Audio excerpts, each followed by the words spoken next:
Bonjour et bienvenue à ce flash de l'information. À l'occasion de la cérémonie de lancement des travaux de réhabilitation de la route Bouaké-Kachola, l'ambassadeur de France en Côte d'Ivoire, Gilles Huberson, a annoncé un engagement de la France d'une valeur de 347 milliards de francs CFA, ce en appui à la réalisation des infrastructures routières en Côte d'Ivoire.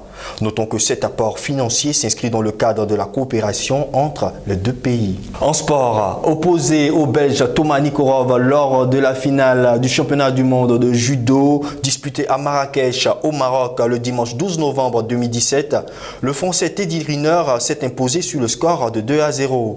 Avec ses 144 succès consécutifs depuis sa dernière défaite en septembre 2010, le judoka français inscrit son nom en lettres d'or au panthéon des légendes du judo.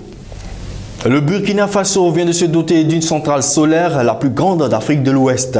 Composée de 130 000 panneaux installés sur une surface de 55 hectares et d'une capacité de 33 MW crête, cette centrale produira environ 5% de l'électricité du pays pour desservir les 19 millions d'habitations. Ce chantier colossal est sorti de terre lundi 13 novembre 2017 et sera inauguré à la fin du mois de novembre. Construite à Zaktouli, dans la banlieue de Ouagadougou, ce projet faramineux de 47,5 millions d'euros a été cofinancé par l'AFD et l'Union européenne.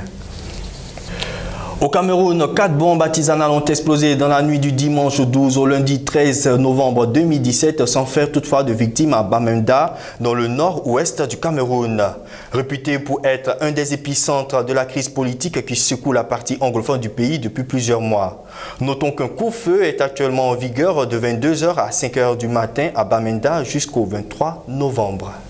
Et terminons au Kurdistan iranien où le gouvernement régional a annoncé dans un communiqué mardi 14 novembre 2017 qu'il s'alignerait sur la décision de la justice fédérale irakienne interdisant la sécession de la région autonome.